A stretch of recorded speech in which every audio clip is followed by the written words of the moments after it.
Hello guys, good morning everybody. Welcome to our YouTube channel. If I'm audible, let me know. Audible. Okay, thank you Webhub. Good morning everybody. Yes, good morning everybody. Okay, so we're going to start the session. If this PDF file is visible to you, let me know.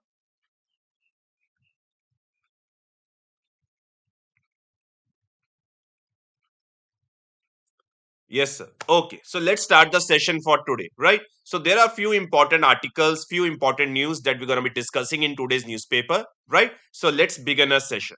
So now, this we can see that there have been very bad news or very sad and tragic news that is coming from Japan after a major earthquakes that had hit the country of Japan. We have seen a jet plane that has collided with the relief plane in Tokyo. As a result, five people have died over there. So, what we can say that it has been not a good start. What we can call into the country of Japan. Now, let's come to the important news that we have in today's newspaper that is very, very interesting. That is related to India Myanmar border. Now, one of the things that we guys have to understand it when I talk about India and Myanmar, they have a around 300-kilometer border. But do you know one thing? That the most of the border, if we talk about between India and Myanmar, it is unfenced. It is unfenced, and there is a free movement regime that is there, which we call it as FMR, that is across 16 kilometers of the either side of the border, basically due to familial and ethnic ties, that this regime and this arrangement was allowed way back in 1970. It was revised in 2016 as well, but it was formalized in 1970 so that the people had certain familial ties, people had ethnic ties, they could have a regular exchange with each other. That is why people were allowed to move from one part to the another part without any need of any visa. But one of the things that we have to understand, that this particular border, when I talk about India and Myanmar, it is rather a porous border.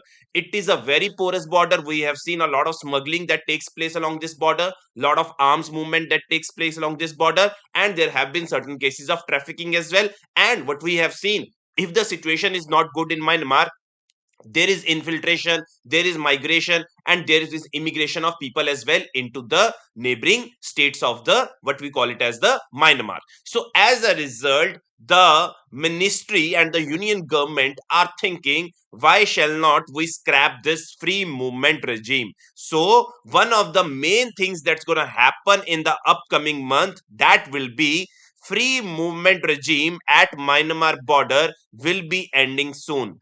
Entry into India will need visa. Now, this is going to be a very huge step that is going to be taken by the central government, considering that the certain states might have certain apprehensions, because there have the people who used to go to the Myanmar because they had certain familial and ethnic ties, like the states of Nagaland and Mizoram. But center has clearly said that when we talk about these border issues, border areas, that is the whole domain of the central government, and union government is also in talks with Myanmar state as well. So this is a very important news that is coming from the circles. If we talk about India and Myanmar, jo free movement regime hai, it's gonna end soon. People will need visa when they are traveling from like Nagaland, from any state, let's say agar ja rahe hai to the state of Myanmar, they will require the visa. One of the other aspect that we have to understand is, when I talk about India Myanmar border, it is guarded by Assam Rifles. Very important. ये चीज note कर लीजिए. It is guarded by Assam Rifles. Right. So let's try to see the map of Myanmar as well, so that you guys have a better understanding that where is this Myanmar. Right. So these are our states that border with Myanmar. That is Arunachal Pradesh. Then we have Nagaland. Then we have Manipur, and finally we have the Mizoram. These are the four states of India that shares the border with the state of Myanmar, and this border is a 300-kilometer long border that is completely unfenced. One of the things that you have to understand is, when I call it a porous border, then it means that यहाँ पे movement बड़ी easy है, because here the most of the topography is something like forest. Here the topography is something like mountains. As a result, it is very easy to, let's say, what we call it as, isko easy to infiltrate. If you have to infiltrate any product, it could be arms, it could be drugs, right? It could be drugs as well. But one thing you have to understand is it becomes very difficult to guard this border as well because of the porous nature of the border. So as a result, what the government is thinking, because of the adverse situations that India has been affected by this open border, as a result, India wants to end this free movement regime, and India is going to start the soon this fencing of this particular Indo-Myanmar border, and it is very important, right? So this is a part of your internal security, and this will help you a lot. Plus, this could be a question that could be directly asked in prelims, that which of the following states of India has a border with Myanmar, right? So ये चीज आप लोगों को पता होनी चाहिए. And there could be a direct question on what is free movement regime. This could be a direct question that could be asked, right, in the examination. I hope this aspect is clear to you guys and you are able to understand this topic in detail. Okay, now moving to the next part. See, there has been a report that has been recently released, that is state of the judiciary. Now it is basically related to sanitation facilities for women. Now let's try to see the important facts so that you can use these facts in your answers as well. Nearly 1/5 of the district court complex in the country lack separate toilets for women, according to the report, that is state of the judiciary. It underscored the necessity of women-friendly toilets, stating that sanitary napkin vending machines have been provided at only 6.7% of the toilets meant for women. So there are two problems that has been highlighted initially in the report. One is related to that there is no separate toilets in the district court complexes for women. Even when there is a toilet, only 6.7% there are toilets where we have the sanitary napkin vending machines. So this is a big concern that is coming from the district complex. Also, while 19.7% of the courts did not have separate toilets for women, the condition of the existing washrooms also painted a very grim picture. The report said that toilets in the courts were often found with broken doors and lack regular water supply. Sometimes toilets are attached to the chambers and the judicial officers, and both male and female are required to share a common washroom. The report also said there were instances when judges personally had to engage sweepers and cleaners to ensure cleanliness and hygiene. So you can directly see over here what is the matter, that you do not have separate toilet for women, you do not have sanitary napkin vending facilities. There are certain cases where there are joint washrooms for both men and women, and there are instances where judges are calling the cleaners and the sweepers to maintain the hygiene of the toilets. So this is not the state we look forward to when we talk about the sanitation facilities. Even when we talk about in district court complexes, it needs to be properly maintained, there needs to be proper hygiene, but this is a thing that has been lacking if we talk about in Indian context, and that has been a major concern, not right now but over the time period, that we are not able to bring in proper sanitation facilities. That is why it is a very major hindrance that is basically stopping the entry of women into various spheres. That is when we talk about economic spheres, political sphere, social sphere. Why? Because there are certain needs that women has to be provided when they are going out for jobs, when they are looking out for jobs, when they're going for employment. They need separate washrooms, they need to have sanitary napkin, let's say vending facilities, because that is only the way we can reduce the gender inequalities when we talk about in their labor force participation. Plus we can empower the women. So these are certain aspects that needs to be addressed, and it has been very evidently quietly addressed in this report by Supreme Court as well in the state of the judiciary. I hope this point is clear to everybody, right? So let's directly now go to the editorial. Now there are two editorials that are really important and really interesting, right? I have highlighted the important part. So my purpose of highlighting is not just to आपको ये articles I will not be providing, because it is not allowed in Telegram groups that you can have this let's say you can put the whole newspaper in the PDF, right? It is not feasible. One thing I want to tell you, that this is just for your let's say what we call it as for reference purpose, right? आप देख सकते हो कि ये चीजें important है, and you can mark them along with your newspaper as well, right? Okay. Now here the first question of the editorial, or the first editorial, focus on global nuclear order, and it is related to यार कि वो खतरे में है. Now let's try to understand. First of all, how this global nuclear order came, what was the convergence point, and what was the outcome of that global nuclear order.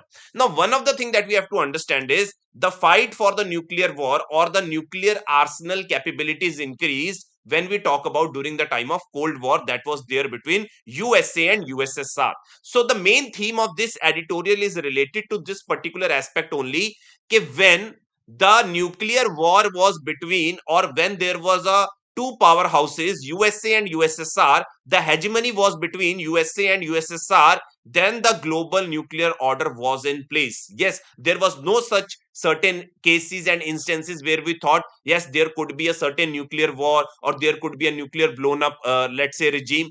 But now the conditions are something like that, that there is a certain, what we can it as a threat that is coming from this global nuclear order. Now let's try to understand how this global nuclear order started and what are the reasons that why it is under strain.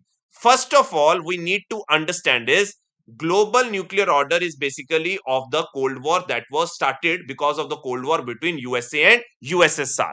And one of the major crises that hit these two countries was Cuban Missile Crisis, where both were on the verge of starting a nuclear war. But that nuclear war was stopped. It was basically through the creation of a direct hotline where the two leaders could communicate directly. And as a result, they thought, first of all, we need certain bilateral mechanism. That bilateral mechanism that stopped that nuclear war that could have been there after the Cuban Missile Crisis was this direct hotline that was established. Second important thing that was then undertaken was very, very important, that they engaged a multilateral mechanism where countries were called in so that they could control the proliferation.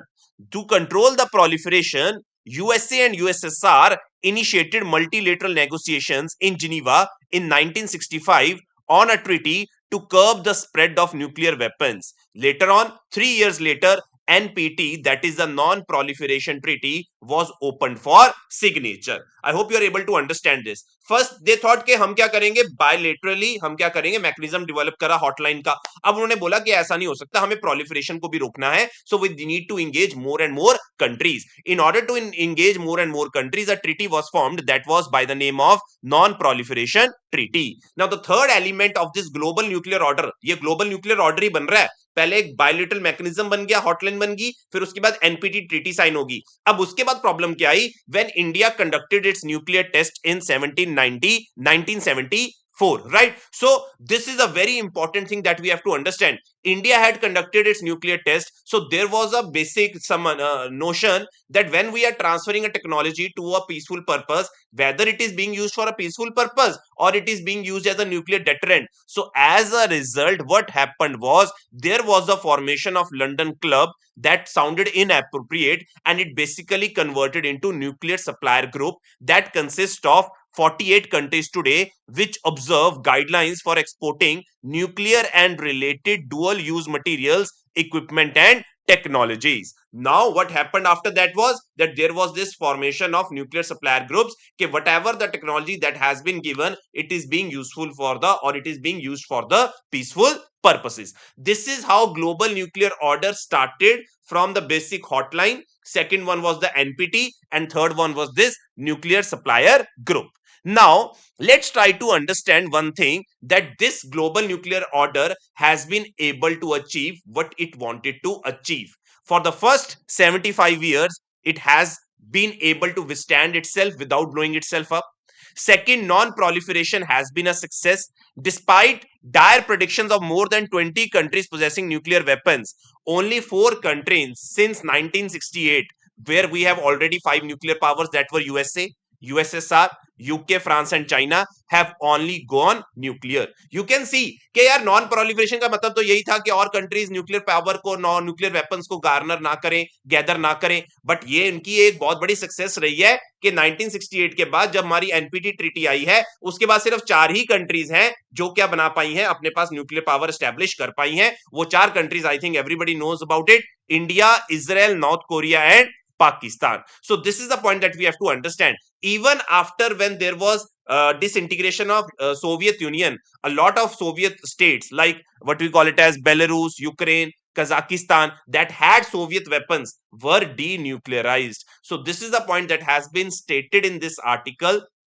The importance of this article is related to global nuclear order. When we talk about when there was a danger that there could be countries that could be having nuclear weapons, how they were controlled through bilateral mechanism, through this multilateral engagements like NPT and the NSG. And what we can see and observe from them, that only four countries after these treaties have been signed have been able to garner the nuclear weapons, when there were predictions that there could be more than 20 countries that are having these nuclear weapons. So this is the point that we have to understand. And also along with it, if we compare USA and USSR as well, since the late 1980s, only USA and Soviet have arsenals have declined sharply to below 12,000 bombs today, though much of this can be attributed to the end of Cold War rivalry and the breakup of USSR. So ये एक problem है जो हमने देखा है जब hegemony USA और USSR के बीच में थी. आज अगर हम उसी पॉइंट ऑफ व्यू को देख के चले तो yes, we have been able to control the situation. But now the geopolitics are changing. Now we do not have only the USA and USSR as the major global power. No no no no, we have new countries that are coming like China's economic superpower ban raha hai. And along with it, because China is also regaining its strength, it is also increasing its military, it is also including, or let's say raising its arsenal, it is also maintaining its what we call it as new technologies, right? And they are also steadily building up their naval and missile capabilities. This is the point that we have to understand in this context.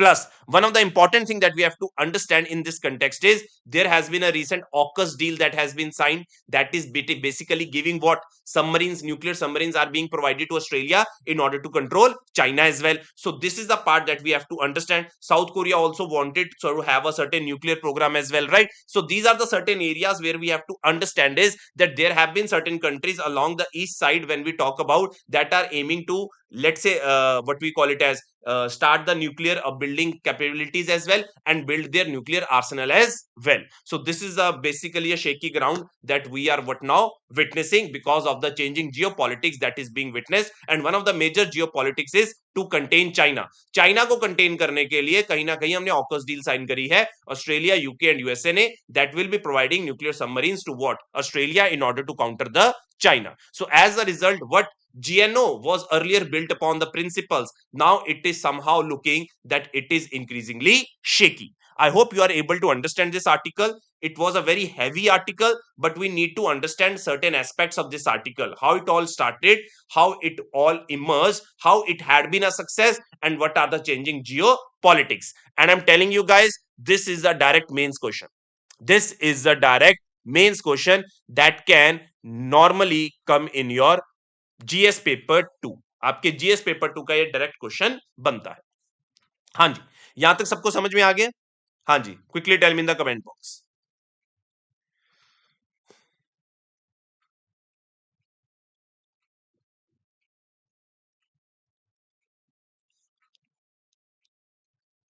हाँ जी guys, quickly tell me in the comment box you are able to understand this, right? Okay, now this is a very interesting article. Now I think कितनों को पता है that there has been a recent decision by Maldives that they have asked Indian Army to withdraw from their shores. I think everybody knows about this. Quickly tell me in the comment box.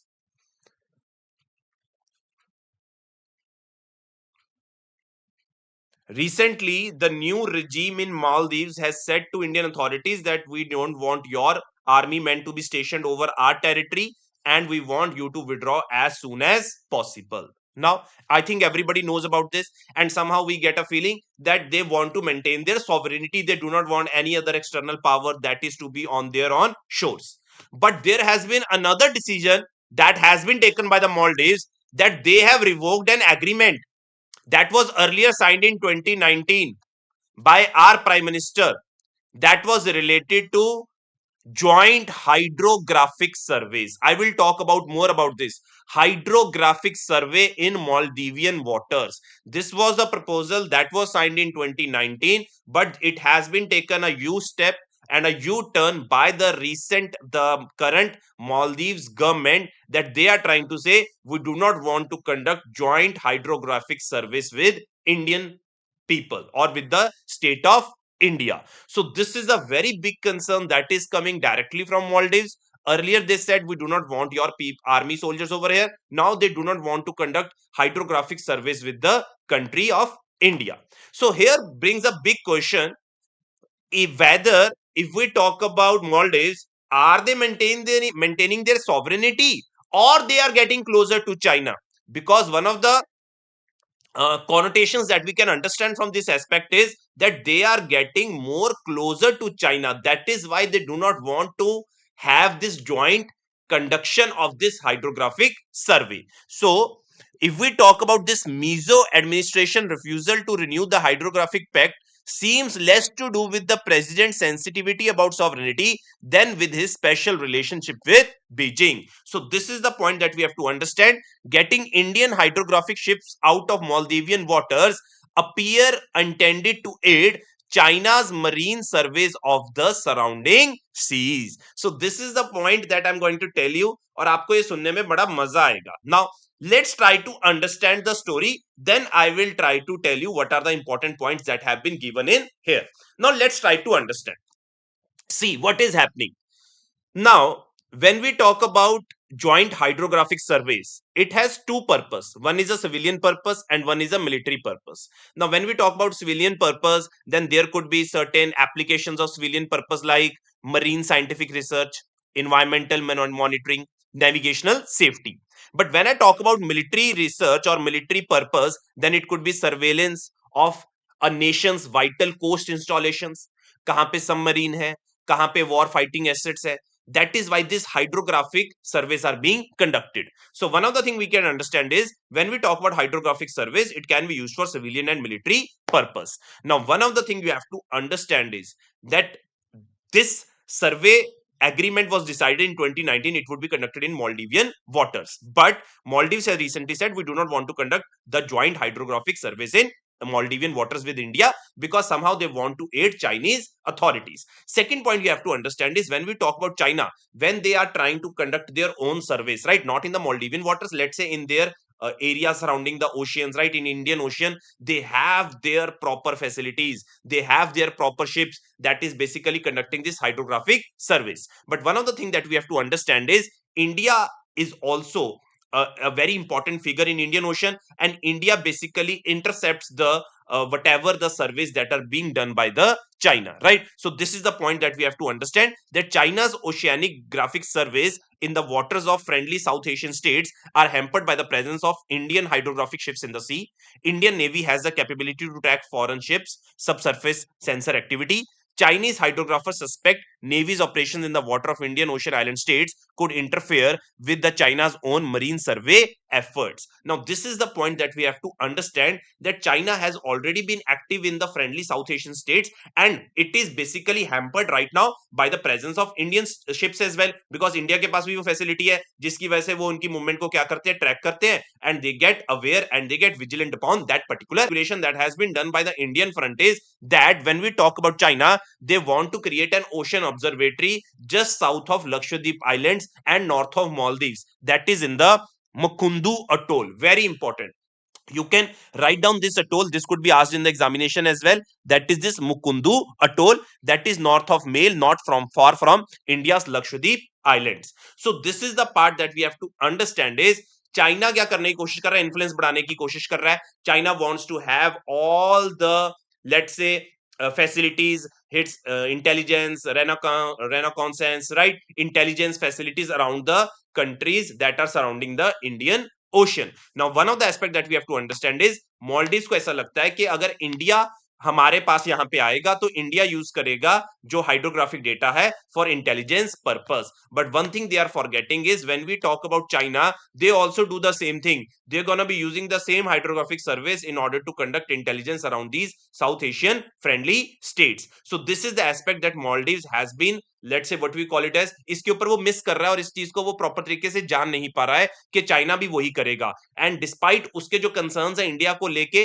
वो over estimated है, because recently what we have seen in context of India कि India ने अगर hydrographic survey अगर कहीं किया भी है, if they have ever conducted it, they have conducted it only for civilian purpose, and Mauritius is the best examples that you can relate up to, right? Mauritius में भी हुए हैं, but Mauritius की हमने मदद ही करी है, that is for only for the civilian purpose. And these fears that are coming straight from the Maldivian government, it is basically more about getting closer to the China. But what they are forgetting is, if they are getting more closer to the China, then China could be doing the same thing that it could have done in the case of Sri Lanka and Pakistan. It can also make their own puppet state, as we have seen in the case of Sri Lanka as well, where Sri Lanka has gone into a debt trap situation because of the policies that have been advocated by the China. So as a result, when we see the situation of Maldives, they are just engaging more closer to China, and they are sidelining with India in order to advance and aid more of Chinese, let's say, what we can say, Chinese influence, right? I hope you are able to understand this article. It was very easy article. Hanji. Okay, now nothing is important over here. So this is related to a not are relevant, right? Trucks ki hartal ho rakhi. I think everybody knows about this, right? Because of the recent proposals that has been there in the new bill related to hit and run, where the punishment has been increased, right? I don't think there is another thing any important over here, right? So today's newspaper was only about this articles, and yes, guys, we are done with our today's newspaper, right? You have any doubt, you can ask me. So these were the three important news. देख लो, सिर्फ newspaper में तीन important चीजें थी जो हमने discuss कर ली थी, and we have been able to discuss that. So simple was today's newspaper. One was related to free movement regime, second one was related to this global nuclear order, and third one was related to the recent revoking of agreement by the Maldives related to conduction of joint hydrographic surveys. And I'm telling you guys, remember these, and these are the very important two editorials, because this is a part of your IR, international relations, and you have to sum it up and mug it up, very important, and you have to make it empty on your notes as well, right? Anyone has any doubt, you can ask me. Hanji, you can ask me freely, guys.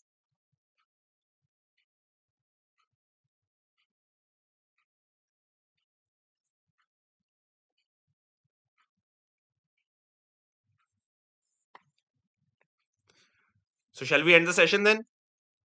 I think so, yes. Okay, guys, chalo. See you tomorrow, same time, 9 a.m. Till then, take care, bye bye, enjoy, and take care. Bye bye.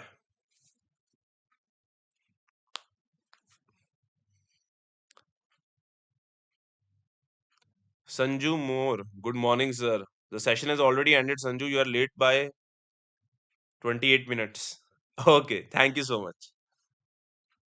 You asked me a question. I didn't get your question. Maybe it has gone in the comment box. What was your question?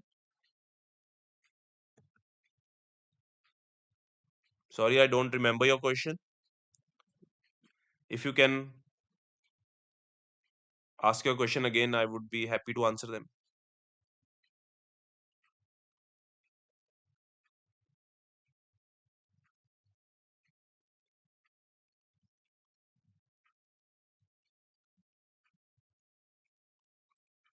Hanji, quickly, Komal, ask your question, then I'm going to end the session.